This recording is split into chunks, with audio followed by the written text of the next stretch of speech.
आप सभी को जय यीशु। दैनिक बाइबल पाठ में आप सभी का हार्दिक स्वागत है। यीशु मसीह की इस सत्य और जीवंत वचनों को अपने प्रियजनों और मित्रों के साथ ज़्यादा से ज़्यादा शेयर करें और मसीह परिवार को आगे बढ़ाने में सहयोग दें। क्रूस का चिन्ह पिता, पुत्र और पवित्र आत्मा के नाम पर आमीन। पहला पाठ प्रेरित चरित्र से, अध्याय 6, पद संख्याएं 1 से 7 तक। पाठ का विषय है 7 धर्म सेवकों की नियुक्ति। उन दिनों जब शिष्यों की संख्या बढ़ती जा रही थी तो यूनानी भाषियों ने इब्रानी भाषियों के विरोध यह शिकायत की कि रसद के दैनिक वितरण में उनकी विधवाओं की उपेक्षा हो रही है। इसलिए बारहों ने शिष्यों की सभा बुलाकर कहा, यह उचित नहीं है कि हम भोजन परोसने के लिए ईश्वर का वचन छोड़ दें। आप लोग अपने बीच से पवित्र आत्मा से परिपूर्ण 7 बुद्धिमान तथा ईमानदार व्यक्तियों का चुनाव कीजिए। हम उन्हें इस कार्य के लिए नियुक्त करेंगे और हम लोग प्रार्थना और वचन की सेवा में लगे रहेंगे। यह बात सबों को अच्छी लगी। उन्होंने विश्वास तथा पवित्र आत्मा से परिपूर्ण स्तेफनुस के अतिरिक्त फिलिप, प्रोखोरुस, निकानोर, तिमोन, पारमेनास और यहूदी धर्म में नवदीक्षित अंताख्या निवासी निकोलस को चुना और उन्हें प्रेरितों के सामने उपस्थित किया। प्रेरितों ने प्रार्थना करने के बाद उन पर अपने हाथ रखे। ईश्वर का वचन फैलता गया। यरूशलेम में शिष्यों की संख्या बहुत अधिक बढ़ने लगी और बहुत से याजकों ने विश्वास की अधीनता स्वीकार की। यह प्रभु का जीवित वचन है। ईश्वर को धन्यवाद। आमीन। दूसरा पाठ पहला पेत्रुस अध्याय 2 पद संख्याएं 4 से 9 तक। पाठ का विषय है ईश्वरीय प्रजा का याजकत्व।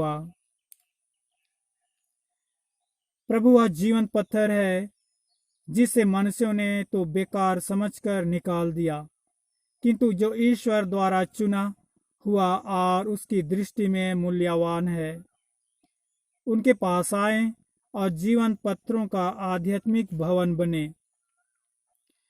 इस प्रकार आप पवित्र याजक वर्ग बनकर ऐसे आध्यात्मिक बलिदान चढ़ा सकेंगे जो ईसा मसीह द्वारा ईश्वर को ग्राह्य होंगे। इसलिए धर्म ग्रंथ में यह लिखा है, मैं सियोन में एक चुना हुआ मूल्यवान कोने का पत्थर रखता हूँ, और जो उस पर भरोसा रखता है उसे निराश नहीं होना पड़ेगा। आप लोगों के लिए जो विश्वास करते हैं वह पत्थर मूल्यवान है।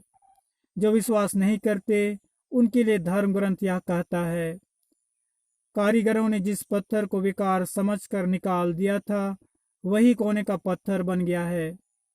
ऐसा पत्थर जिससे वे ठोकर खाते हैं, ऐसे चट्टान जिस पर वे फिसल कर गिर जाते हैं। वे वचन में विश्वास करना नहीं चाहते, इसलिए वे ठोकर खाकर गिर जाते हैं। उनकी यही भाग्य है। परंतु आप लोग चुने हुए वंश, राज के याजक वर्ग, पवित्र राष्ट्र तथा ईश्वर की निजी प्रजा हैं, जिससे आप उसके महान कार्यों का बखान करें, जो आप लोगों को अंधकार से निकालकर अपनी अलौकिक ज्योति में बुला लाया है। यह प्रभु का जीवित वचन है। ईश्वर को धन्यवाद। सुसमाचार संत योहन के अनुसार अध्याय 14 पद संख्याएं 1 से 12। सुसमाचार का विषय है प्रभु ईसा का अपने शिष्यों से नया संबंध। तुम्हारा जी घबराए नहीं, ईश्वर में विश्वास करो और मुझ में भी विश्वास करो। मेरे पिता के यहाँ बहुत से निवास स्थान हैं। यदि ऐसा नहीं होता तो मैं तुम्हें बता देता, क्योंकि मैं तुम्हारे लिए स्थान का प्रबंध करने जाता हूँ। मैं वहाँ जाकर तुम्हारे लिए स्थान का प्रबंध करने के बाद फिर आऊँगा और तुम्हें अपने यहाँ ले जाऊँगा, जिससे जहाँ मैं हूँ वहाँ तुम भी रहो। मैं जहाँ जा रहा हूँ तुम वहाँ का मार्ग जानते हो। थॉमस ने उनसे कहा, प्रभु, हम यह भी नहीं जानते कि आप कहाँ जा रहे हैं, तो वहाँ का मार्ग कैसे जान सकते हैं? ईसा ने उससे कहा, मार्ग, सत्य और जीवन मैं हूँ। मुझसे होकर गए बिना कोई पिता के पास नहीं आ सकता। यदि तुम मुझे पहचानते हो तो मेरे पिता को भी पहचानोगे। अब तो तुम लोगों ने उसे पहचाना भी है और देखा भी है। फिलिप ने उनसे कहा, प्रभु, हमें पिता के दर्शन कराइए, हमारे लिए इतना ही बहुत है। ईसा ने कहा, फिलिप, मैं इतने समय तक तुम लोगों के साथ रहा, फिर भी तुमने मुझे नहीं पहचाना। जिसने मुझे देखा है उसने पिता को भी देखा है। फिर तुम यह क्या कहते हो, हमें पिता का दर्शन कराइए? क्या तुम विश्वास नहीं करते कि मैं पिता में हूँ और पिता मुझ में है? मैं जो शिक्षा देता हूँ वह मेरी अपनी शिक्षा नहीं है। मुझ में निवास करने वाला पिता मेरे द्वारा अपने महान कार्य संपन्न करता है। मेरी इस बात पर विश्वास करो कि मैं पिता में हूँ और पिता मुझ में है, नहीं तो उन महान कार्यों के कारण ही इस पर विश्वास करो। मैं तुम लोगों से कहता हूँ, जो मुझ में विश्वास करता है वह स्वयं वे कार्य करेगा जिन्हें मैं करता हूँ।